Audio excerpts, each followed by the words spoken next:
જય સ્વામિનારાયણ વિદ્યાર્થી મિત્રો, નવું ચેપ્ટર શરૂ કરવા જઈએ છીએ. ચેપ્ટર 5 ચુંબકત્વ અને દ્રવ્ય. ચોથું ચેપ્ટર આપણે જે પૂરું કરેલું છે, ચોથું ચેપ્ટર હતું આપણું આવું જ કંઈક મેગ્નેટિઝમની પણ એમાં ચર્ચા કરેલી હતી. પણ મૂવિંગ ચાર્જ એન્ડ મેગ્નેટિઝમ, ગતિમાન વિદ્યુત ભારો અને ચુંબકત્વ. ચુંબકત્વ પાર્ટ 2 કેવો હોય તો પાર્ટ 2 પ્યોરલી આ એક માત્ર આપણે કહીએ કે ભાઈ ચુંબકત્વ એના રિલેટેડ જ આ ચેપ્ટરની અંદર ડિસ્કશન છે. ચેપ્ટર ખૂબ સહેલું, પહેલા ચેપ્ટર સાથે 50% ચેપ્ટર છે એ તાલમેલ મેળવતું. પહેલું ચેપ્ટર ની અંદર તમે વિદ્યુત ડાયપોલ વાળો જેટલો કોન્સેપ્ટ છે સમાન, પહેલા તો વિદ્યુત ડાયપોલ એટલે શું, એવી રીતે ચુંબકીય ડાયપોલ આવશે. એના અક્ષ પર એના વિષુવ રેખા પરના ચુંબકીય વિદ્યુત ક્ષેત્રના સૂત્રો, એવી રીતે આયા પણ અક્ષ અને વિષુવ રેખા પરના સૂત્રો. સમાન વિદ્યુત ક્ષેત્રમાં ડાયપોલની વર્તણૂક, અસમાન વિદ્યુત ક્ષેત્રમાં ડાયપોલની વર્તણૂક, એવી રીતે આયા ચુંબકની વર્તણૂક સમાન અને અસમાન ચુંબકીય ક્ષેત્રની અંદર તેના પર લાગતા ટોર્કનું સૂત્ર, તો આયા પર ટોર્કનું સૂત્ર.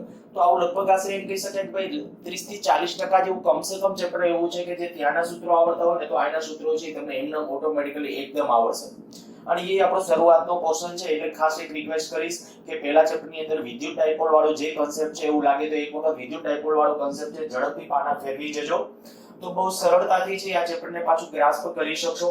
પાછળનું ચેપ્ટર જે હાફ છે એ હાફ ચેપ્ટર છે મેગ્નેટિઝમ, જેની અંદર ખાસ કરીને કઈ અર્થ મેગ્નેટિઝમ. મેગ્નેટિઝમ તો ઓકે, પણ અર્થ મેગ્નેટિઝમ, પૃથ્વીનું ચુંબકત્વ. પૃથ્વીને જે ચુંબકત્વ છે શું કામ છે, કોને કારણે છે, કેવી રીતે છે, અને ચુંબકત્વમાં કેવા પ્રકારના ફેરફારો થાય છે, અને આ ચુંબકત્વને કારણે કેવા પ્રકારની ઘટનાઓ ઘટે છે એ સમજવા માટેનો પ્રયત્ન છે એ આપણે ચેપ્ટરના પછીના ભાગની અંદર કરશું. અને લાસ્ટમાં એક નાનકડો ટોપિક છે મેગ્નેટાઇઝેશન. ચેપ્ટર આ પ્રમાણમાં આગલા ચેપ્ટરોની કમ્પેરિઝનમાં થોડું ટૂંકું પણ પડશે અને સહેલું પણ પડશે. શરૂ કરીએ. જે ચેપ્ટરને આપણે નામ આપેલું છે ચુંબકત્વ અને દ્રવ્ય. પણ શરૂ કરતા માટે હું પહેલા આગલા ચેપ્ટર સાથે આ ચેપ્ટરને કનેક્ટિવિટી આપું. આગલા ચેપ્ટરની અંદર જ્યારે આપણે લાસ્ટ ટોપિકો ચર્ચા કરતા હતા, સમાન વિદ્યુત ક્ષેત્રમાં ડાયપોલ, ત્યાં કહું તો સમાન વિદ્યુત ક્ષેત્રમાં વિદ્યુત પ્રવાહ ધારિત ગૂંચળું, એને આપણે ડાયપોલ નામ આપ્યું હતું, ચુંબકીય ડાયપોલ. સમાન વિદ્યુત ક્ષેત્રમાં જ્યારે ગૂંચળું મૂકવામાં આવે, પ્રવાહ ધારિત ગૂંચળું, ત્યારે એના ઉપર ટોર્ક લાગે અને એની ચુંબકીય ચાક માત્રા હોય. એ ચુંબકીય ચાક માત્રા કેટલી હોય? દાખલા તરીકે આપણે કહીએ કે કોઈ આવું લંબચોરસ ગૂંચળું છે, આ લંબચોરસ ગૂંચળું, અત્યારે માની લો કે પરિભ્રમણ અક્ષ છે આ છે, આ પરિભ્રમણ અક્ષ છે, આ અક્ષને અનુલક્ષીને આ ગૂંચળું આમ ભ્રમણ કરી શકે એવી રીતે છે. હું ચુંબકીય ક્ષેત્ર દાખલા તરીકે આવી રીતે આમ લાગુ કરું, ચુંબકીય ક્ષેત્ર આ દિશામાં આમ લાગુ કરું તો ગૂંચળાનું ભ્રમણ થશે, હા કે ના? તો પહેલા તરત જ વિચારી લેવાનું કે ભાઈ ચુંબકીય ક્ષેત્ર આમ છે, ક્ષેત્રફળ સદિશ, આનો જે ક્ષેત્રફળ સદિશ આવશે લૂપનો, બરાબર, લૂપનો ક્ષેત્રફળ સદિશ કેમનો આવશે? તો લૂપનો ક્ષેત્રફળ કા આ બાજુ અને કા આ બાજુ. પણ હવે આમાંથી પ્રવાહ, આ લૂપમાંથી પ્રવાહ કેમનું પસાર થાય છે એનું રૂપ. માની લો કે હું કોઈ પ્રવાહ લેતા વિસંગળી પ્રવાહ પસાર કરું છું આ લૂપમાંથી, પ્રવાહ ધારિત લૂપ, ખાલી લૂપ નહીં, પ્રવાહ ધારિત લૂપ. તો આપણા પ્રવાહ ધારિત લૂપ આમાંથી પ્રવાહ આમ વહે છે તો આપણે કહી શકીએ કે એની મેગ્નેટિક મોમેન્ટ આમ કહેવાય. મેગ્નેટિક મોમેન્ટ બહાર આવતી દિશામાં થઈ. ચુંબકીય ક્ષેત્ર આમ છે તો m ક્રોસ b ની દિશા, m આ બાજુ આવ્યું, b આમ આવ્યું, m ક્રોસ b એટલે આમ થયું. તો આનો અર્થ કે ભાઈ ભ્રમણાક્ષને સમાંતર થયું ટોર્ક, તો જો ભ્રમણાક્ષને સમાંતર ટોર્ક થાય તો એ ભ્રમણ કરી શકે. અચ્છા, કેવી રીતે ભ્રમણ કરશે એ સમજવું હોય તો કે તો આ તાર વિચારો એક આ બાજુનો, હું આને જો ABCD નામ આપી દઉં, આ A B C અને D, એ B તાર ઉપર બળ વિચારો. ચુંબકીય ક્ષેત્ર આમ છે, પ્રવાહ એમાં આમ છે, બળ કેમનું લાગશે તાર ઉપર? તો આમ જતું. આ તાર ઉપર બળ આવશે અંદર જતી દિશા. આ તાર ઉપર બળ વિચારો તો એમાં પ્રવાહ નીચે તરફ છે, ચુંબકીય ક્ષેત્ર તો આમ જ છે, અંગૂઠો નીચે તરફ, તો આમ બળ લાગશે બહાર આવતી દિશામાં. આના ઉપર બળ આમ લાગશે, આના ઉપર બળ અંદર જતી દિશામાં છે, આના ઉપર અને આના ઉપર. તો કે આમાં પ્રવાહ આ બાજુએ છે, આમાં પ્રવાહ આ બાજુ છે. અહીં આપણે જો બે વચ્ચેનો કોણ 0 કે 180 હોય તો બળ લાગતું નથી, તો આ બે તાર ઉપર અત્યારે બળ પોસિબલ નથી. આ કન્ડિશન ઓકે, પછી થોડું ભ્રમણ થાય પછી લાગે, એ ડિસ્કશન આપણે ત્યારે કરેલું હતું. પણ અત્યારે હું આટલું કહીશ કે આ બંને તાર ઉપર બળ લાગે છે. આ તાર ઉપર આપણે કીધું પ્રમાણે અંદર તરફ, આ તાર ઉપર બહાર આવતી દિશામાં, પરિણામે આપણું આ જે લૂપ છે એ લૂપ ભ્રમણ કરે. હવે આ જે લૂપ ભ્રમણ કરે છે શું થયું કે ભાઈ તો કે આ જે છે ને ચુંબકીય ચાક માત્રા છે અને ચુંબકીય ચાક માત્રાનું મૂલ્ય કેટલું હોય તો એને આપણે પરમાણુ માટે હતી જ્યારે ચુંબકીય ચાક માત્રા ત્યારે μ વડે દર્શાવેલી હતી જ્યારે આ ડાયપોલ હતી ત્યારે આપણે કીધું m = NiA n એટલે આટાની સંખ્યા I એટલે વિદ્યુત પ્રવાહ અને A એટલે આ લૂપના આડછેદનું ક્ષેત્રફળ તારનું આડછેદ નહીં એ શું છે લૂપના આડછેદનું ક્ષેત્રફળ આયા શરૂઆતમાં આ ચેપ્ટર 7 માં આ સમીકરણ સાથે આપણે ખૂબ કામ કરવાનું છે એટલે ખાસ યાદ રાખજો n આટાની સંખ્યા I લૂપમાંથી વહેતો પ્રવાહ અને A આડછેદનું ક્ષેત્રફળ અને આના કે આ જે ચુંબકીય ચાક માત્રા છે આ સદિશ રાશિ છે જનરલી આની દિશા કઈ કહેવાય તો કે A ની દિશામાં m અને A ની દિશા એક લેવી બીજું આપણે જે વાત કરીએ કે પણ ટોર્ક જે લાગે સમાન ચુંબકીય ક્ષેત્રની અંદર આપણે આ સૂત્ર તારવી ગયા μ ક્રોસ b અથવા m ક્રોસ b ત્યારે ટેક્સ્ટ બુકમાં આપણે લખ્યું તે પ્રમાણે કહું તો m ક્રોસ b આટલું ટોર્ક લાગે બીજું આની સાથે ડિસ્કશન ની અંદર આગળ જ્યારે વધીને આપણે જ્યારે આવું કહ્યા કે ભાઈ કોઈ પણ દાખલા તરીકે ન્યુક્લિયસ છે ન્યુક્લિયસમાં જ્યારે ઇલેક્ટ્રોન ન્યુક્લિયસની આસપાસ જ્યારે ઇલેક્ટ્રોન ભ્રમણ કરે ન્યુક્લિયસની આસપાસ ઇલેક્ટ્રોન ભ્રમણ કરે માની લ્યો કે આપણે કહી શકીએ કે આ ન્યુક્લિયસ છે અને એની આજુબાજુ આ ઇલેક્ટ્રોન ભ્રમણ કરે તો આ ઇલેક્ટ્રોન જ્યારે અહીંયા ભ્રમણ કરે છે ત્યારે કક્ષામાં જ્યારે ભ્રમણ કરે ત્યારે એની ચુંબકીય ચાક માત્રાનું સૂત્ર આપણે જે પહેલા આપણે લીધું હતું IA અનુસાર IA હવે I એટલે શું તો કે EF પ્રવાહ f જેટલી આવૃત્તિથી ભ્રમણ કરે તો EF અને એને બદલે πr² એક સૂત્ર પછી આને બદલે જે આપણે ઓમેગા ના પદમાં જઈ શકાય બરાબર તો આવું થશે E ω/2π πr² તો આના ઉપરથી એક પરિણામ આવું આવ્યું હતું E ω/r²/2 અને ઓમેગા ને હજી v બરાબર r ઓમેગા અનુસાર અહીંયા આપણે લખશો તો ઓમેગા બરાબર v/r તો આવું થશે EVr/2 EVr/2 આ પરમાણુની ચુંબકીય ચાક માત્રા બીજું મેં આ સમજાવતી વખતે એક તમારું ધ્યાન આવું દોરેલું હતું કે જે પરમાણુની ચુંબકીય ચાક માત્રા છે એ કઈ દિશામાં હશે તો કે જો આ ઇલેક્ટ્રોનની ગતિ આ બાજુ હોય ને તો પ્રવાહ આમ લેવાય અને પ્રવાહ જો આ દિશામાં છે તો એની ચુંબકીય ચાક માત્રા કેટલી હશે અંદર જતી દિશામાં આ લૂપની ચુંબકીય ચાક માત્રા કઈ દિશામાં હશે તો કે આ લૂપમાં પ્રવાહ અહીંથી આમ છે અને પ્રવાહ અહીંથી આમ છે તો આપણે કહી શકીએ કે ચુંબકીય ચાક માત્રા છે બહાર આવતી દિશામાં હશે ચુંબકીય ચાક માત્રાનું મૂલ્ય કેટલું આટલું ટૂંકમાં ચુંબકીય ચાક માત્રા છે જેમ વિદ્યુત ડાયપોલમાં ડાયપોલ મોમેન્ટ હોય વિદ્યુત ડાયપોલ મોમેન્ટ એવી રીતે અહીંયા વિદ્યુત દ્વિધ્રુવીની ચાક માત્રા છે ક્યાં બે ધ્રુવો છે તો બે ધ્રુવોનું જ્યારે હું ડિસ્કશન કરતો ત્યારે તમને આવું કીધું હતું કે ભાઈ આની અંદર જ્યારે તમે વિચારો છો દાખલા તરીકે અહીંથી હું આ લંબ રૂપે આ બાજુથી જોઉં અને જો આમાં પ્રવાહ સમઘડી હોય ઇલેક્ટ્રોનની ગતિ આમ છે તો પ્રવાહ સમઘડી કહેવાય જો પ્રવાહ સમઘડી છે તો આપણે કહી શકીએ કે સમઘડી હશે તો અંદર મેં આમ S ડ્રો કરીને તમને સમજાવ્યું હતું આ પ્રવાહ જો સમઘડી હોય તો એમ કહી શકાય કે આ ડાયપોલના S ધ્રુવ તરીકે વર્તન કરશે અને માની લો કે જો પ્રવાહ વિષમઘડી હશે તો એ ડાયપોલના N ધ્રુવ તરીકે વર્તન કરશે ડાયપોલમાં બે ધ્રુવો હોય એ આપણે જાણીએ છીએ બરાબર ડાયપોલમાં બે ધ્રુવો હોય N અને S આ ચુંબકીય ડાયપોલ માટે ત્યાં વિદ્યુત ડાયપોલમાં શું હતું પ્લસ Q ચાર્જ અને માઈનસ Q ચાર્જ એવી રીતે આ એના ધ્રુવો N ધ્રુવ અને S ધ્રુવ એવી રીતે આપણે નામ આપીએ છીએ ઓકે N ધ્રુવ કયો તો કે જ્યારે પ્રવાહ છે વિષમઘડી લૂપમાં દેખાય ત્યારે એ N ધ્રુવ અને પાછળ S ધ્રુવ તરીકે બિહેવિયર હોય હવે જ્યારે મેગ્નેટિઝમની શરૂઆત છે જ્યારે પહેલા અગાઉ કોઈ સાયન્સ હતું જ નહીં પહેલા આપણે કે મેગ્નેટ વિશેની કેટલીક બાબતો પ્રચલિત હતી શું કામ એવું છે કે ખબર નહોતી એ અરસામાં કેટલીક બાબતો તો કે ઈસવીસન પૂર્વેથી પણ જાણતા હતા આઈ જો શરૂઆતમાં હું કહું કે પ્રસ્તાવનાની અંદર મેં સૌથી પહેલો સ્ટેટમેન્ટ લખ્યું ચુંબકીય ક્ષેત્રો વ્યાપ્ત છે બધા જાણતા હતા પ્રાચીન સમયમાં પણ બધાને ખ્યાલ હતો કે ભાઈ ચુંબકીય ક્ષેત્ર વ્યાપ્ત છે અત્ર તત્ર સર્વત્ર છે શું કામ અત્ર તત્ર સર્વત્રની હું વાત કરું છું તો કે નાનામાં નાના પરમાણુથી માંડી અને બ્રહ્માંડ કે આંતર ગેલેક્સીઓ કે જે કયો એ દરેકે દરેક વસ્તુ છે પરમાણુનું બનેલું છે અને પરમાણુની અંદર જે સ્ટ્રક્ચર હોવાનું એ આવું જ હોવાનું ન્યુક્લિયસ હશે અને કક્ષામાં ઇલેક્ટ્રોન ભ્રમણ કરતા હશે તો એનો અર્થ એવો થઈ ગયો કે આણ્વિક લેવલ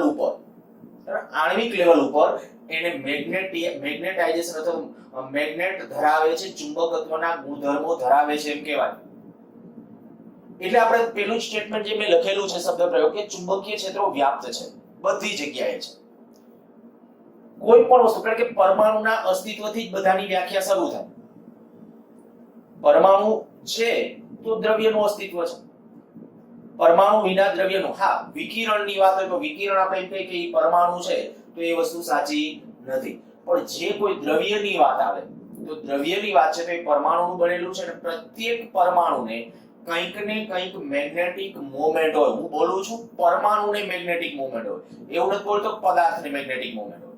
તો તમે એમ કહેશો કે આ અત્યારે દાખલા તરીકે માર્કર પેન છે તો આની અંદર પરમાણુ, તો એના પરમાણુની અંદર ઇલેક્ટ્રોન ભ્રમણ કરતા હશે, તો હા ઇલેક્ટ્રોન ચોક્કસ રીતે ભ્રમણ કરતા હશે, ઇલેક્ટ્રોનના ભ્રમણને કારણે એને મેગ્નેટિક મોમેન્ટ હશે, તો કે હા એને મેગ્નેટિક મોમેન્ટ હશે તો આ કેમ ચુંબકની જેમ વર્તન નથી કરતું? આને ક્યાંક લોખંડની નજીક લઈ જાવ તો આકર્ષણ કે અપાકર્ષણ કે એવું કંઈક લાગવું જોઈએ, કેમ નથી થતું? તો કે આપણે ખાસ ભાર આપીએ છીએ કે પરમાણુ પાસે ચુંબકીય ચાક માત્રા છે, મટીરીયલ પાસે હોવી જરૂરી નથી. ચાલો ચર્ચા છે તો આપણે સાથે ડિસ્કશન કરી જ નાખીએ કે ભાઈ એવું શું કામ? જ્યારે કોઈ પણ પદાર્થ છે ને તો અસંખ્ય પરમાણુનો બનેલો હોય, અસંખ્ય પરમાણુનો બનેલો. માની લ્યો કે આ એક મટીરીયલ છે, કોઈ એક એના જે પરમાણુ છે એ પરમાણુ મેગ્નેટિક મોમેન્ટ ધરાવે છે, અને ઈ મેગ્નેટિક મોમેન્ટ એનો પ્રવાહ જેમનો હોય, આ ઇલેક્ટ્રોનની ગતિ આમ છે તો એનો પ્રવાહ આમ થયો, અને પ્રવાહ આમ છે તો આની મેગ્નેટિક મોમેન્ટ કેમની થાય? અંદર તરફ. તો મારે તીર વડે દર્શાવીએ તો અંદર તરફ દર્શાવી શકાય. તો હું આમાં કહું કે માની લો કે આમાંનો કોઈ એક પરમાણુ છે, આ પરમાણુ, આ પરમાણુનો મેં પ્રવાહ ગાળો દર્શાવ્યો. તમને એમ ન થાય પરમાણુ આવા ગોળાકાર આવી રીતે આમ શેપની અંદર આ પરમાણુ મોટા ગોળાકાર છે, બરાબર, પણ એની કક્ષાઓ સંપૂર્ણ ગોળાકાર કેવી રીતે હોવી જરૂરી, એટલે વર્તુળાકાર હોવી જરૂરી નથી. ઓકે, હવે આ જે પરમાણુ એને મેં સંજ્ઞાત્મક રીતે અત્યારે એની મેગ્નેટિક મોમેન્ટ દર્શાવી છે. માની લો કે આ પરમાણુની મેગ્નેટિક મોમેન્ટ આ દિશામાં છે, એટલે તમને ખબર પડી ગઈ હશે કે ઈ જે પરમાણુ છે ને એની અંદર જે ઇલેક્ટ્રોનનું ભ્રમણ હશે ને, ઇલેક્ટ્રોનનું ભ્રમણ આમ હશે, પરિણામે પ્રવાહ આમ હશે. જો પ્રવાહ આમ હશે ને એટલે મેગ્નેટિક મોમેન્ટ આ બાજુ હશે. આ એક પરમાણુ. એ રીતે દાખલા તરીકે બીજો પરમાણુ, ત્રીજો પરમાણુ, ચોથો પરમાણુ, આ બધા પરમાણુની જો તમે ટોટલ મેગ્નેટિક મોમેન્ટ ગણવા જાઓ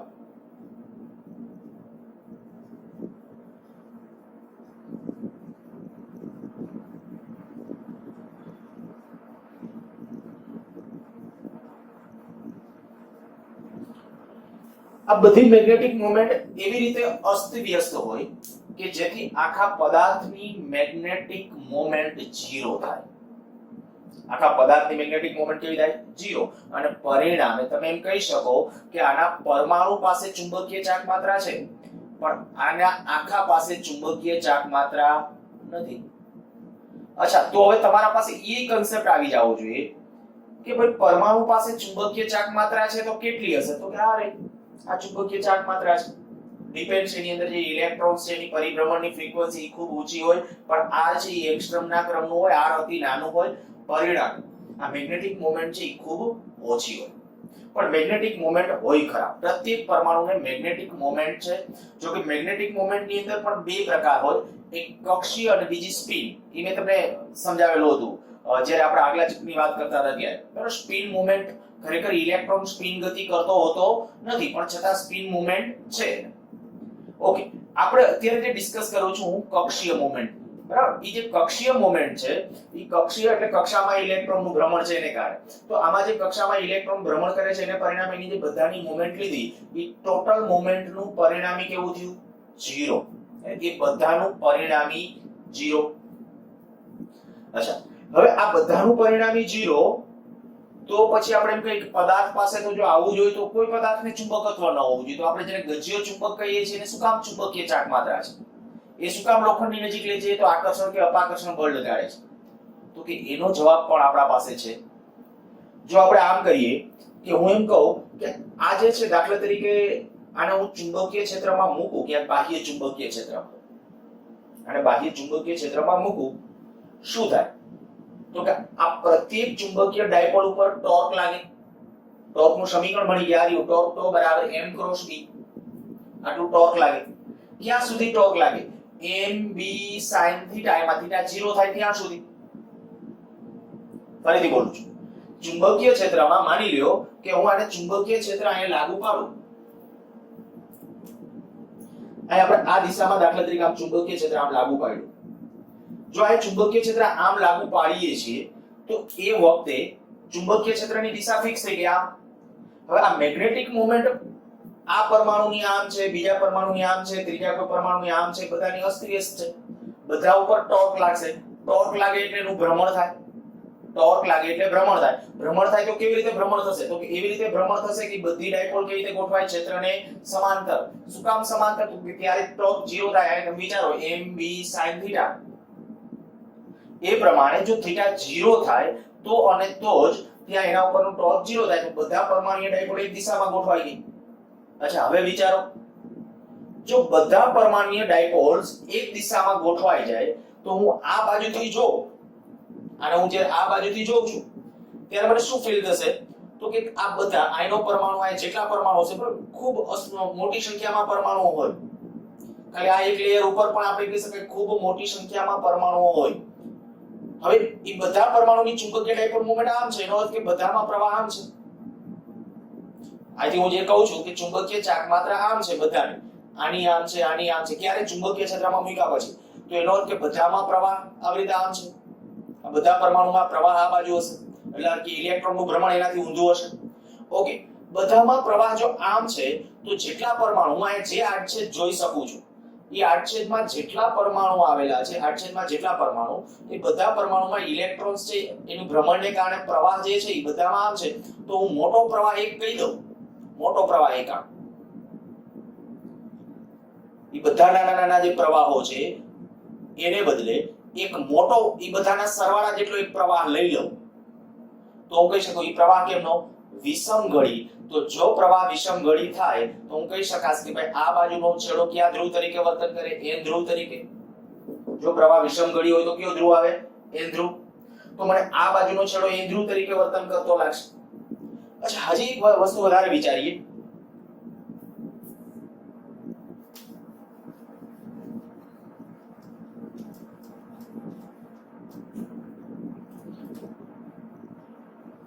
આ આપણું ચુંબકીય ક્ષેત્ર હતું અને ચુંબકીય ક્ષેત્રમાં જ્યારે આ આપણો મટીરીયલ કે પદાર્થ આપણે મૂકેલો છે, આ બધા પરમાણુ એક દિશામાં આમ ગોઠવાઈ ગયેલા છે.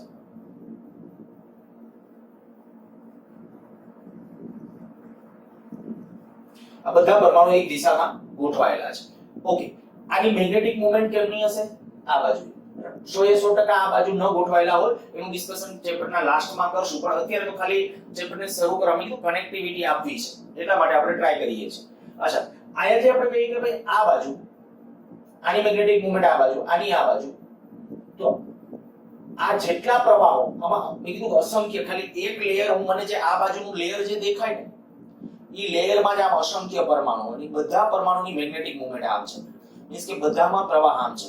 હવે જો બધામાં પ્રવાહ આ બાજુની દિશામાં જો બધામાં, તો પ્રવાહ આમ છે એનો અર્થ કે મેં મોટો પ્રવાહ એક લઈ લઉં, મોટો પ્રવાહ એક, તો આ બાજુ ઈ જે લૂપ આવ્યું ઈ લૂપનો આ બાજુનો વિભાગ કયો આવશે? n ધ્રુવ. અને ઈ જ લૂપનો પાછળનો ભાગ s ધ્રુવ તરીકે થવો જોઈએ. કારણ શું? તો કે આ લૂપ જે આપણે કે અહીંયા જે લૂપ છે બરાબર, આ લૂપ છે, ઈ લૂપની અંદર જો ઓલી બાજુથી જોઉં છું તો મને પ્રવાહ વિષમગળી દેખાય, પણ આ બાજુથી જો આ બાજુથી તો પ્રવાહ સમગળી દેખાશે. કારણ કે આ કન્ડિશન શું થઈ? ચુંબકીય ચાર્જ માત્ર આમ છે, તો ઓલી બાજુથી જોઉં છું તો પ્રવાહ આમ દેખાય છે મને, આ બાજુથી જોઉં છું તો વિષમગળી દેખાય, પણ આ બાજુથી જોઉં તો મને સમગળી દેખાશે, ઘડિયાળની દિશામાં દેખાશે. તો એનો અર્થ કે આ બાજુ અહીંયા જે લૂપ વિચારો એ લૂપમાં આ બાજુ n ધ્રુવ હશે, આ બાજુ s ધ્રુવ હશે, પછીનું લૂપ પાછા બીજા પરમાણુનું લેયર આવશે, આ એક લેયર, એનો આ બાજુ n ધ્રુવ આવ્યો, આ બાજુ s ધ્રુવ આવ્યો, પછી બીજું પરમાણુનું લેયર આવશે, એમાં આ બાજુ n ધ્રુવ હશે, આ બાજુ s ધ્રુવ હશે, n ધ્રુવ s ધ્રુવ n ધ્રુવ s ધ્રુવ n ધ્રુવ s ધ્રુવ. એટલે આ છેલ્લું જે લેયર હશે એનો s ધ્રુવ આ બાજુ ખુલ્લો હશે, એનો આ બાજુ s ધ્રુવ ખુલ્લો હશે. અને પરિણામે હવે તમે વિચારી શકો કે આ એક ચુંબકની માફક વર્તન કરે. ચુંબકમાં જે બે ધ્રુવ આપણે કહીએ છીએ n ધ્રુવ અને s ધ્રુવ, એ બધું આપણે અગાઉથી જાણતા હતા, n ધ્રુવ અને s ધ્રુવ. પણ n ધ્રુવ s ધ્રુવ શું કામ હતા ઈ ખબર નહોતી. ઈ ખબર આ પરમાણુય મોમેન્ટ પછી પડી કે પરમાણુને જે મોમેન્ટ છે ને એને કારણે ગજ્યો ચુંબકીય ચુંબકત્વ ધરાવે છે. તો આપણે કહીએ કે ભાઈ આને ગજ્યા ચુંબકને ક્યાં આપણે ચુંબકીય ક્ષેત્રમાં મૂકેલો છે? તો કે નહીં, પણ એ મટીરીયલનો પ્રભાવ એવો છે કે એક વખત એની અંદર મેગ્નેટાઇઝેશન થઈ જાય, મેગ્નેટાઇઝેશન થવું એટલે શું? ચુંબકત્વ ધારણ થવું. એક વખત ચુંબકત્વ ધારણ થઈ જાય ને પછી એના પરમાણુ એક વખત આમ ગોઠવાઈ જાય ને પછી ઝડપથી અસ્તવ્યસ્ત થતા નથી.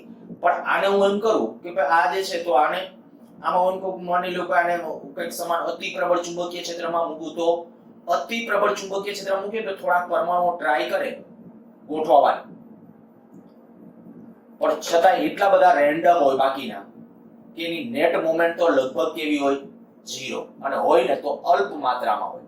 જ્યારે એલોયસ એટલે મિશ્ર ધાતુ, બરાબર, લોખંડ અને તેની મિશ્ર ધાતુ એને એલોયસ બોલાય. એમાં એક ખાસ પ્રચલિત છે એલ્નિકો.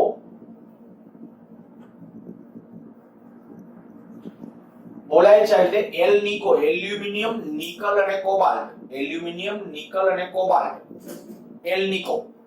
તો એ જે એલ્નિકો છે ને એ મિશ્ર ધાતુ એલોયસ કહીએ છીએ. એ અત્યારે હાલમાં આપણે ખરેખર ગજિયા ચુંબક બનાવવા માટે જે વાપરીએ છીએ એમાં મોસ્ટલી છે આનો ઉપયોગ કરીએ છીએ, એલ્નિકો. તો ત્યારે એ લોકો બધા જાણતા હતા કે ભાઈ મિશ્ર ધાતુમાંથી ને એમાંથી આવી રીતે ચુંબકો બને, કેવી રીતે ચુંબક બનાવે એની મેથડ આપણે ઘણી વખત તમે જુઓ, ઘણી વખત દાખલા તરીકે લોખંડની ખીલી કે એવું કંઈ હોય, માની લો કે આ લોખંડની ખીલી છે, તો આ લોખંડની ખીલીને મારે ચુંબકત્વ પ્રાપ્ત કરાવવું શું કરવું? એક બીજો ગજ્યો ચુંબક લઈને માની લો કે એનો એન્દ્રુ, આ એન્દ્રુ છે એવી ઇમેજિનેશન કરો તો આ રીતે આ એન્દ્રુ ને ત્યાં આમ ઢસડતું જવાનું હોય, ત્યાં ઢસડતું જવાનું હોય, ઉપાડી લેવાનું હોય, ત્યાં થોડું પાછું દૂર લઈ જાય, પાછા વળી પાછું અહીંથી આમ એન્દ્રુ ઢસડો. થોડીક વાર આ પ્રક્રિયાનું પુનરાવર્તન કરો ને એટલે આ લોખંડની ખીલી હશે તો એની મેગ્નેટાઇઝેશન આવી જશે. આપણું પિન બોક્સ તમે જોયું હશે, ટાંચણીને સાચવવા માટેનું જે ટાંચણી બોક્સ જે કહીએ છીએ, તો એમાં જોજો અહીંયા ચુંબકત્વ એમાંથી કાઢેલી ટાંચણી હશે ને તો એ ટાંચણી ચુંબકત્વ ધરાવતી હશે, કારણ કે ચુંબકીય ક્ષેત્રને કારણે એમાં શું થયું? આવા પરમાણુ બધા એક દિશામાં ગોઠવાઈ ગયા. હવે એનું ચુંબકત્વ ઝડપથી નાશ પામતું નથી, એટલે ચુંબકીય ક્ષેત્રમાંથી બહાર લઈ લ્યો, ટાંચણી તમે બહાર કાઢી લીધી તો બધા પરમાણુ અસ્તવ્યસ્ત, જો અસ્તવ્યસ્ત થઈ જાય પાછું રેન્ડમ ચુંબકત્વ પૂરું. અસ્તવ્યસ્ત થઈ જાય તો ચુંબકત્વ પૂરું, પણ જો અસ્તવ્યસ્ત નથી થતું તો ચુંબકત્વ નાશ પામતું હોતું નથી. અહીંયા હું એક બીજી વસ્તુ એ પણ કહી દઉં કે માની લ્યો કે આ છે, આ હવે ગજ્ય ચુંબક છે, માની લો. જો ગજ્ય ચુંબક છે એને હું વચ્ચેથી બે ટુકડા કરવા તો શું એન ધ્રુવ અને એસ ધ્રુવ નોખા પડી જશે? ના. એ મેં ત્યારે સમજાવેલું હતું આગલા લેક્ચર વખતે, આગલા ચેપ્ટરની અંદર. આ માની લો કે વિદ્યુત ડાયપોલમાં ધન આયા છે, ઋણ આયા છે, વચ્ચેથી ટુકડા કરું, ધનની રીતે નોખો પડે, ઋણની વિદ્યુત ડાયપોલમાં થાય. પણ ગજિયા ચુંબકના તમે બે ટુકડા કરો, આ ગજ્ય ચુંબક માની લઈએ, જો એના હું બે ટુકડા કરવાની વાત કરું તો બે ટુકડા કરું ને તો સ્વતંત્ર રીતે એની અંદર દરેક ટુકડો એક ઓછા પ્રબળ એવા ચુંબક તરીકે વર્તન કરશે. આ ટુકડો છે કે આ ટુકડો શું કામ થયું તમને ખબર પડી જવી જોઈએ. હવે એટલા માટે જો વચ્ચેથી ટુકડા કરીશ એટલે પરમાણુનું લેયર ક્યાંથી છૂટું પડે, એટલે કપાસ એટલે એક લેયર આ બાજુ હશે, અહીંયા એસ ધ્રુવ ખુલ્લો થશે. આ માની લીધું કે આમાં આયા શું હતું? આયા પરમાણુનું પહેલું લેયર છે, આ બાજુનો વિભાગ કયો? એન ધ્રુવ, આ બાજુનો કયો? એસ ધ્રુવ. વચ્ચેના એનએસ નું શું થયું તો કે નાબૂદ થયા હતા પરસ્પર. આયા એન ખુલ્લો થયો તો આ બાજુથી હું જ્યારે જોઉં છું ત્યારે મને આયા પ્રવાહ વિષમગળી દેખાય છે, આ બાજુથી આયા જોઉં છું તો આપણે એક પ્રવાહ સમગળી, તો આયા પાસે NS બધા પરમાણુ માટે હોય તો આ બાજુ S દેખાય છે. પણ હવે જેવું વચ્ચેથી કટ કરું એટલે શું થશે? જેવું વચ્ચેથી કટ કરીએ ને એટલે S ખુલ્લું થશે, તો કંઈક ઓછા એવા પ્રબળ એવા મેગ્નેટ તરીકે કંઈક વર્તણૂક થશે જેની મોમેન્ટ કંઈક ઓછી હોય. તો આ આખું આપણે કંઈક ચુંબકત્વ માટે ખરેખર કોઈ પણ મટીરીયલ ચુંબકત્વ શું કામ ધારણ કરે છે આ એની ડિસ્કશન હતું. લાસ્ટમાં એક નાનકડો ટોપિક છે, આપણે મટીરીયલના પ્રકાર જ્યારે સમજશું ત્યારે હું આ થોડુંક રિવિઝન આવશે આનું, ત્યારે પાછું આ ડિસ્કશન કરીશું. પણ હવે આપણે કે ચેપ્ટર જે ટેક્સ્ટબુકમાં જે પ્રમાણે છે એ પ્રમાણે આગળ લઈ જઈએ. આ બધું તમારી રીતે તમારી સ્પીચમાં તમારા શબ્દોની અંદર મેં જેટલું ડિસ્કશન કર્યું એવું લાગે તો વિડિયો એકવાર રિવાઇન્ડ કરતા તમારી ભાષામાં લખજો કે પરમાણુને શું કામ મેગ્નેટિક મોમેન્ટ છે, તમારી ભાષામાં છું, બરાબર? તમને ઠીક પહેલા આપણે કીધું અનુકૂળ પ્રત્યેક પરમાણુને મેગ્નેટિક મોમેન્ટ છે, ની મેગ્નેટિક મોમેન્ટ આટલી છે. પ્રત્યેક પદાર્થ છે પરમાણુનો બનેલો છે, જો પરમાણુનો બનેલો હોય તો પરમાણુ પાસે મેગ્નેટિક મોમેન્ટ હોય, પણ એ પ્રત્યેક પરમાણુની મેગ્નેટિક મોમેન્ટ હોવા છતાં પણ મટીરીયલને કોઈ પદાર્થની મેગ્નેટિક મોમેન્ટ છે એમને સામાન્ય અવસ્થામાં એમને હોતી નથી હોતી. એનું કારણ સમજાવવાનું કે એમાં બધા પરમાણુઓ છે અસ્તવ્યસ્ત હોય, પણ જો એને ચુંબકીય ક્ષેત્રમાં મૂકો તો બધા એક દિશામાં ટોર્ક લાગે, ટોર્ક ક્યાં સુધી લાગે એનું ડિસ્કશન કરવાનું, અને બધા પરમાણુ એક દિશામાં ગોઠવાય અને પરિણામે એનું મેગ્નેટાઇઝેશન એટલે કે મેગ્નેટિક મોમેન્ટ અંદર ઉત્પન્ન થશે, ચુંબકીય ચાર્જ માત્રા ક્રિએટ થશે, એનું ડિસ્કશન કરવાનું. અને એ ડિસ્કશન થઈ જાય પછી ઓલા ટુકડાવાળી વાત કરી એટલું ચર્ચા એટલું તમે તમારી સ્પીચમાં લખજો. અચ્છા, હવે આગળ વધીએ. ટેક્સ્ટ પ્રમાણે જે પ્રસ્તાવનાની વાત છે કે ભાઈ આ ચુંબકત્વનું જ્યારે આ કાંઈ સાયન્સ નહોતા જાણતા, આવી કઈ ખબર નહોતી કે ચુંબકત્વ આને કારણે છે, એની પાછળનું વિજ્ઞાન નહોતા જાણતા, પણ આટલું જે જાણતા હતા ને એ કેટલીક બાબતો ચુંબકીય ક્ષેત્રો વ્યાપ્ત છે બધાને એ ખબર હતી જૂના જમાનામાં કે ભાઈ ચુંબકીય ક્ષેત્ર બધાને છે. તમે વાર્તા સાંભળેલી હશે અને મેં એમ તો જો કે ઉલ્લેખ કર્યો છે. મેગ્નેટ શબ્દ ગ્રીસમાં આવેલા મેગ્નેશિયા નામના ટાપુ પરથી આવેલો છે. આ ટાપુ ઉપર રહેતા કેટલાક અથવા ટાપુ ઉપર પોતાના ઢોર ચારવા માટે જતા ભરવાડ એમણે ફરિયાદો કરી કે એમના જે શૂઝ એ શૂઝમાં નીચે પેલી લોખંડની નાળ આગળ બૂટ ઓછા ઘસાય એટલા માટે જનરલી લોખંડની એક પટ્ટી ફ્રેમિંગ કરાવે એ, અને એ જ રીતે એની જે લાકડી, તમે લાકડી કદાચ જોઈ હશે તો એ લાકડીમાં છેડે એક કુંડલી બેસાડી, લોખંડનું એક કણા જેવો પાર્ટ હોય તો એને કુંડલી શબ્દ બોલે, તો કુંડલી બેસાડી. તો એ લોકોએ જોજો આ વાત બધી ઈસવીસન પૂર્વેની છે. ગ્રીક દેશની અંદર મેગ્નેશિયા નામનો ટાપુ અને ત્યાં, અને હા આ પાછું પૂર્વે ત્યાર પછી ઉત્ક્રાંતિ થતા થતા ધીમે ધીમે કંઈક ઈસવીસન 400 ત્યાં સુધી તો બધું સાવ ખબર હતી, પણ કોઈ જાણે ખાલી એટલું કે ચુંબક કાંઈક છે, કાંઈક ચોટે છે, મેગ્નેટ ટાપુ ઉપર ચાલો છો તો ટાપુ ઉપર ચાલી ત્યારે આપણા શૂઝ ચોટે છે, પરિણામ ચાલવામાં તકલીફ પડતી હતી, આ બધી બધાને ખબર હતી. પણ થોડો થોડો એનો જે અભ્યાસ ચાલુ થયો અને જે આપણે ઈસવીસન ની અંદર 400 500 અને 600 ઈસવીસન 400 500 અને 600 માં કેટલાક ગુણધર્મો કેટલાક ખ્યાલો એના પછી પ્રચલિત થયા અને કેટલાક ખ્યાલોની આપણે વાત કરવી છે. જો પહેલા મેં લખ્યું છે ચુંબકીય ક્ષેત્રો વ્યાપ્ત છે, પછી આ મેગ્નેશિયા નામનો ટાપુ એના ઉપર રહેતા ભરવાડોએ કેટલીક આવી જે ફરિયાદ કરી એ ફરિયાદના આધારે ચુંબકત્વનો કોન્સેપ્ટ આખો ઉભો થયો. ચુંબકોની દિશા દર્શાવવાનો ગુણધર્મ જૂના જમાનાથી જાણીતો હતો. ચુંબકત્વ છે એ ચોક્કસ દિશામાં બધા એ જાણતા હતા કે કોઈ મેગ્નેટિક સળિયો હોય, મેગ્નેટિક ખનિજ છે, એનો તમે ટુકડો ઉપાડો, મેગ્નેટિક ખનિજનો ટુકડો ઉપાડો અને એ ટુકડો જો વચ્ચેથી દોરા વડે કે એના ઉપર લટકાવવામાં આવે તો એ ચોક્કસ દિશામાં ગોઠવાય છે. કઈ દિશામાં? તો કે ભૌગોલિક ઉત્તર દક્ષિણ, લગભગ ભૌગોલિક ઉત્તર. આ તો એક્ઝેક્ટ ન બોલાય, ખરેખર સ્ટેટમેન્ટ બોલીએ તો ખોટો કહેવાય. ભૌગોલિક ઉત્તર એ પૃથ્વીનું ચુંબકત્વ જ્યારે સમજાવીશ ત્યારે ડિસ્કશન કરશું. પણ પૃથ્વીનું જે ચુંબકત્વ છે ને એની ઉત્તર દક્ષિણ જે ભૌગોલિક ઉત્તર ગણીએ છીએ અને ચુંબકીય ઉત્તર સ્લાઇટલી ચેન્જ છે. પણ એ ભૌગોલિક ઉત્તર દક્ષિણ દિશા, લગભગ ભૌગોલિક ઉત્તર દક્ષિણ દિશામાં ચુંબક ગોઠવાય છે. મીન્સ કે હું આને જ્યારે આમ દોરી વડે ટાંકું તો આમ ઉત્તર દિશા હોય તો આ બાજુ લગભગ આ ઉત્તર દિશાની અંદર હોય, આ ઉત્તર ધ્રુવ હોય તો આ બધું જાણતા હતા. અને એનો ઉપયોગ એ લોકો છે ત્યારે ઘણા બધા કામો માટે, ખાસ કરીને કે દરિયામાં જ્યારે લાંબુ ડિસ્ટન્સ કાપવાનું હોય, મધ્ય દરિયે ના હોય, કોઈ આપણા પાસે બીજા કોઈ રડાર તંત્રો નહોતા, સોનાર તંત્રો નહોતા, આવી કન્ડિશન વખતે દરિયામાં ક્યાં કઈ બાજુ ડિરેક્શનમાં ક્યારે કેમની એમની હોડી ચલાવવી એનું જ્ઞાન નહોતું. ત્યારે આ લોકો છે એ આનો ઉપયોગ કરતા કે જે આજે આયર્નનો સળિયો જે મેગ્નેટ ધારણ કરી શકે તો એને છે આધાર ઉપરથી લટકાવી અને દિશા નક્કી કરે કે ભાઈ નોર્થ આર્મ છે તો આપણે આ બાજુ ચાલવાનું છે.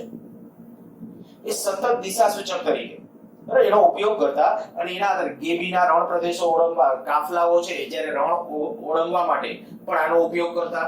એ જ રીતે એવું પણ કહેવાય છે કે ભાઈ ચીનાઓએ એક યુદ્ધ એ અરસામાં જ્યારે એના ઇજનેરો જેની ટેકનિક ત્યારથી પ્રચલિત છે, ચીનાઓની ઇજનેરી ટેકનિક જે બધી કહીએ એટલે કે અત્યારના આપણા એન્જિનિયરો એ ટેકનિક એમણે એક ટેક્સ્ટબુક ની અંદર સરસ આકૃતિ પણ ડ્રો કરેલી છે, તમે જોજો. એક આમ રેકડા ગાડી જેવું છે આપણું ગાડું, દેશી ભાષામાં કહું, એની ખાલી કાલ્પનિક આકૃતિ જે એક્ઝેક્ટ એનો ફોટો નથી, પણ એમાં આવી કન્ડિશન છે, એક માણસ છે આમ પૂતળાની એમ હાથ પોળો કરીને આમ ઊભો છે.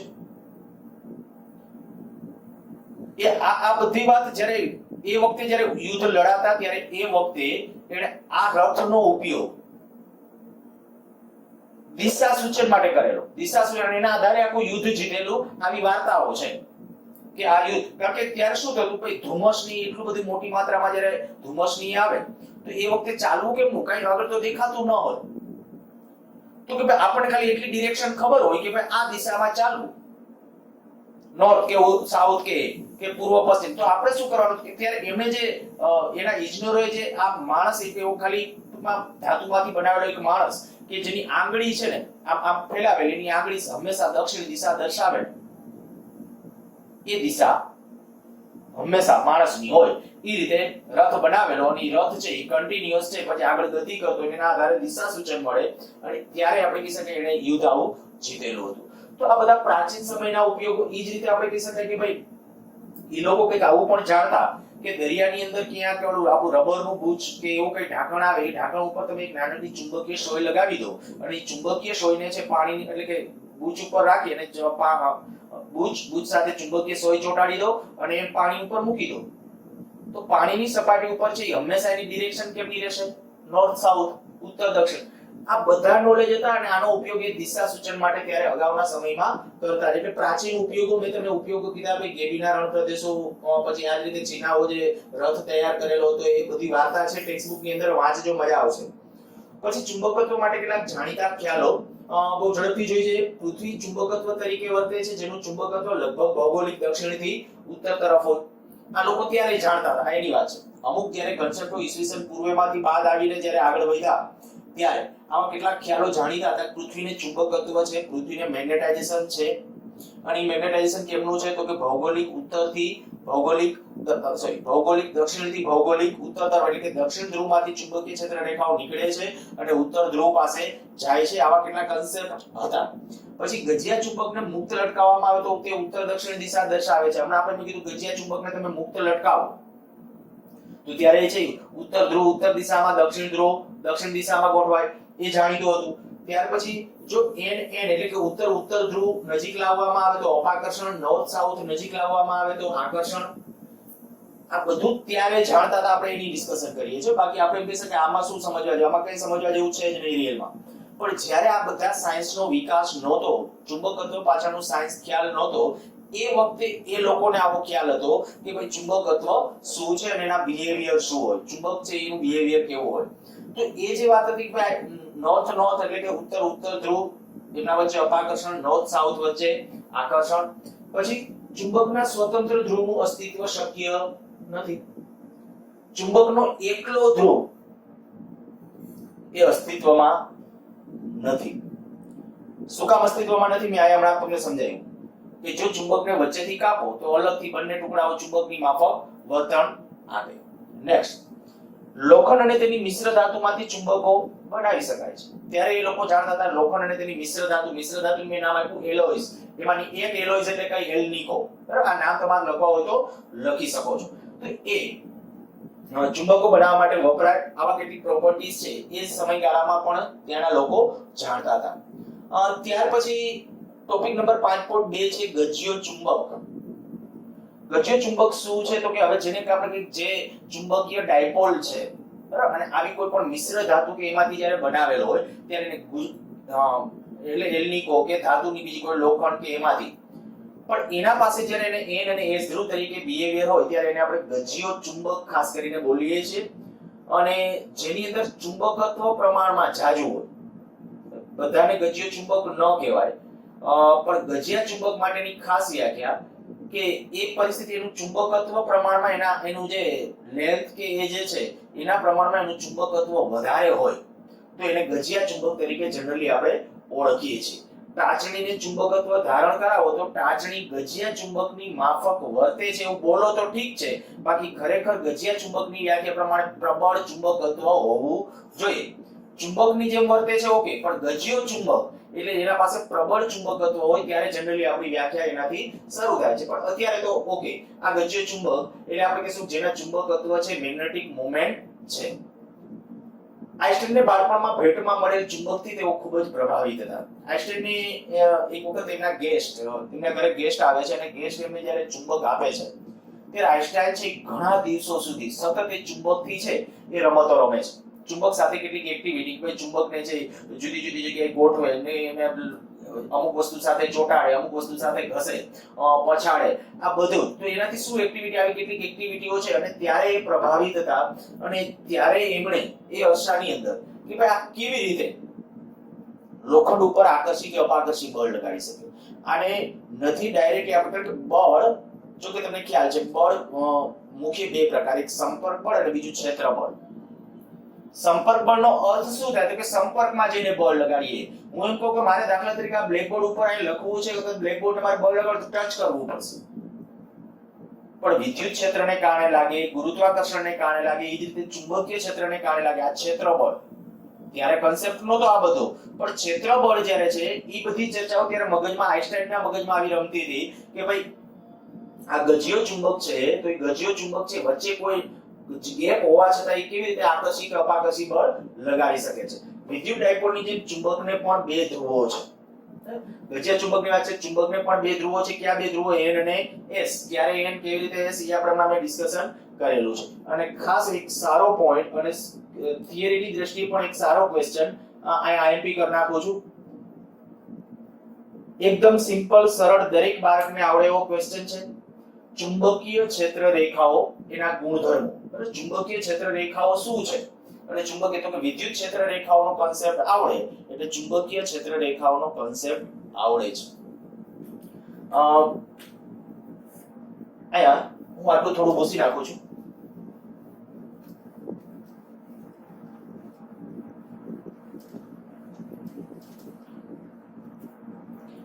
ચુંબકીય ક્ષેત્ર રેખાઓ માટે આપણે કેટલાક ગુણધર્મો, તો ગુણધર્મો અથવા તેની લાક્ષણિકતાઓ લખો. તો પહેલી લાક્ષણિકતા, ચુંબકની ચુંબકીય ક્ષેત્ર રેખાઓ સતત બંધ ગાળા રચે છે. જ્યારે આપણે ચુંબકના કન્સેપ્ટને એના બધાની ખ્યાલ હતી ત્યારે ચુંબકીય ક્ષેત્ર રેખાઓની કેટલીક લાક્ષણિકતાઓ, તો એની અંદર ત્યારે આપણે આ દાખલા તરીકે માની લો ગજ્યો ચુંબક છે. ટેક્સ્ટબુકમાં ત્રણ આકૃતિ પેરેલલમાં ડ્રો કરેલી છે, એક ગજ્યો ચુંબક, એક સોલેનોઇડ અને એક વિદ્યુત ડાયપોલ. ગજ્યો ચુંબક અને સોલેનોઇડ નેક્સ્ટ લેક્ચર વખતે એની ડિસ્કશન કરીશ. પણ આ બે ગજ્યો ચુંબક અને સોલેનોઇડ બધી રીતે સરખો છે, બધી રીતે સરખું છે. વિદ્યુત ડાયપોલ, દાખલા તરીકે વિદ્યુત ડાયપોલને હું સંજ્ઞામાં આમ જ દર્શાવું તો વિદ્યુત ડાયપોલમાં અહીંયા પોઝિટિવ હોય, અહીંયા નેગેટિવ હોય. હવે એની ક્ષેત્ર રેખાઓની લાક્ષણિકતા કંઈક આવી હતી, ધન ધ્રુવમાંથી ઉત્પન્ન થાય, ઋણ ધ્રુવ પાસે વિરામ પામે. બરાબર, ક્ષેત્ર રેખાઓ કંઈક આવી રીતે આમ હોય.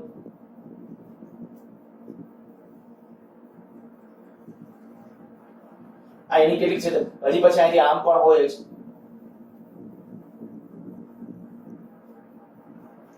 આ વિદ્યુત ડાયપોલ. પણ ચુંબકીય ડાયપોલ માટે શું હોય તો કે ચુંબકીય ડાયપોલનો માની લો કે આ નોર્થ છે, આ સાઉથ છે, તો નોર્થ ધ્રુવમાંથી એટલે અહીંથી ચુંબકીય ક્ષેત્ર રેખાઓ ઉત્પન્ન થશે આમ અને અહીંથી આમ દાખલ થતી હશે. અને એની ક્ષેત્ર રેખાઓને કંઈક તમે આ રીતે આમ પણ દર્શાવી શકો છો.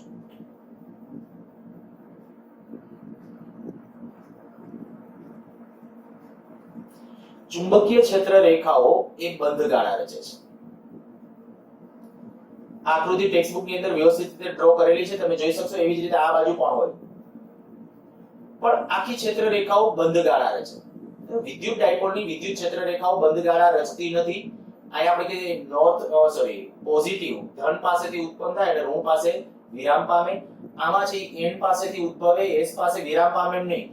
n થી s થાય અને પાછી અંદર કેવી હોય, s થી n તરફ હોય. એવી રીતે આ બાજુ પણ હોય. હું એની આકૃતિઓ ડ્રો કરતો નથી, તમે તમારી રીતે જોજો. ચુંબકની ચુંબકીય ક્ષેત્ર રેખાઓ સતત બંધ ગાળા રચે છે. સતત શબ્દ, સતત કે વચ્ચે તૂટ્યા સિવાય તમે આમ ન કહી શકો કે આવી રીતે આમ એક ક્ષેત્ર રેખા અહીંથી આમ ગઈ, અમુક અંતર આમ ફરી આવીને પાછી આવી, ત્યાંથી આમ આવે, એમ નહીં.